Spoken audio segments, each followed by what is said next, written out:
আসসালামু আলাইকুম, কেমন আছেন আপনারা সবাই? আশা করি সবাই ভালো আছেন। আপনারা সকলেই জানেন আমরা 70% জমিতে পেঁয়াজ চাষ করেছি। আলহামদুলিল্লাহ আমাদের সকল জমির পেঁয়াজগুলো বিক্রি করার উপযুক্ত হয়ে গেছে এবং আমাদের পেঁয়াজ গাছগুলো একেবারে মরে গিয়েছে এবং নিচের দিকে পেঁয়াজগুলো আলহামদুলিল্লাহ ভালোই বড় হয়েছে। দীর্ঘদিন পর্যন্ত একটি ফসলের পেছনে পরিশ্রমের পর যখন সেই ফসলগুলি বিক্রি করার উপযুক্ত হয় তখনকার যে একটা অনুভূতি সেটা আপনাদেরকে বলে বোঝানো যাবে না।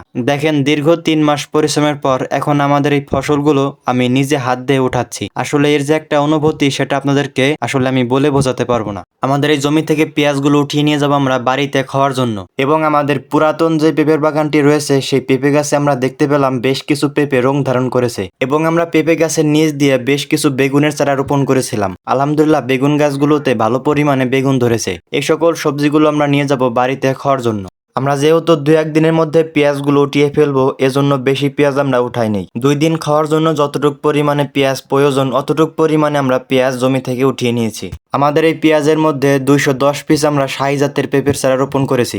আলহামদুলিল্লাহ পেঁপে গাছগুলো সুস্থ সবল রয়েছে। এই পেঁয়াজগুলো দ্রুত উঠানোর কারণ হচ্ছে এই পেঁপে গাছগুলোতে পরিচর্যা করতে হবে। পেঁয়াজগুলো উঠানোর পরে আমাদের এই পেঁপে গাছগুলোতে কি কি সার প্রয়োগ করি, কতটুকু পরিমাণে প্রয়োগ করি এবং কি কি পরিচর্যা করি, কি কি কীটনাশক স্প্রে করি সমস্ত কিছু আমি আপনাদেরকে দেখাবো ইনশাআল্লাহ। আমি আপনাদেরকে বলে দিচ্ছি আমাদের এই পেঁয়াজগুলো তেমন বেশি ভালো হয়নি, আবার আমাদের এই পেঁয়াজগুলো তেমন বেশি খারাপও হয়নি। তো মোটামুটি আমাদের পেঁয়াজগুলি যতটুকু পরিমাণে হয়েছে এতেই আলহামদুলিল্লাহ, এতে আল্লাহর কাছে হাজারো শুকরিয়া। যাই হোক আমরা পেঁয়াজগুলো উঠিয়ে আমাদের যে পুরাতন পেঁপে বাগানটি রয়েছে আমরা চলে এসেছি সেই পেঁপে বাগানটিতে। আমাদের এই পেঁপে বাগানটির বর্তমান বয়স হচ্ছে 16 মাস।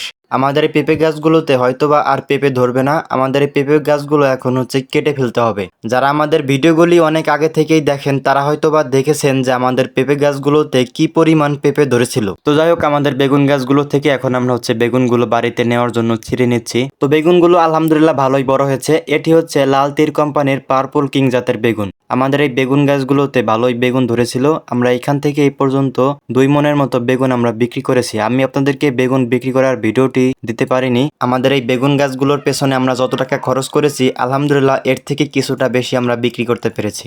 যাই হোক বড় সাইজের যে বেগুনগুলো রয়েছে সেই বেগুনগুলো আমরা গাছ থেকে তুলে নিয়েছি। এখন বড় সাইজের যে পেঁপেগুলো রয়েছে সেই পেঁপেগুলো আমরা গাছ থেকে পেরে নেব। এই পেঁপেগুলি গাছে হালকা রং ধারণ করেছে। এই পেঁপেগুলি যদি আমি এখন গাছ থেকে না পেরে নেই তাহলে এই পেঁপেগুলি হচ্ছে পাখিতে খেয়ে ফেলবে। এজন্যই অতি দ্রুত এই পেঁপেগুলি গাছ থেকে পারতে হবে। এখন যেহেতু রমজান মাস এই পাকা পেঁপের ভালো একটা চাহিদা রয়েছে। গত 10 থেকে 12 দিন আগে এই সাইজের 5টি পেঁপে আমি পাইকারি 500 টাকার মতো বিক্রি করেছিলাম আমাদের স্থানীয় বাজারে। এখন যেহেতু রমজান মাস এজন্যই পেঁপেগুলোর ভালো চাহিদা রয়েছে। আমাদের এই পেঁপেগুলি এখন বাড়িতে নিয়ে 1 থেকে 2 দিন সুন্দরভাবে পেপার দিয়ে মুড়িয়ে রাখবো। পেপার দিয়ে মুড়িয়ে রাখলে যেটা হবে পেঁপের কালারগুলো অনেক সুন্দর হবে এবং পেঁপেগুলি ভালো দামে বিক্রি করা যাবে। এতে কিন্তু পেঁপের গুণগত মান কিন্তু নষ্ট হবে না ইনশাআল্লাহ। তো এই ছিল আজকের ভিডিও। দেখা হচ্ছে আগামী ভিডিওতে। সে পর্যন্ত সবাই ভালো থাকবেন, সুস্থ থাকবেন। আসসালামু আলাইকুম।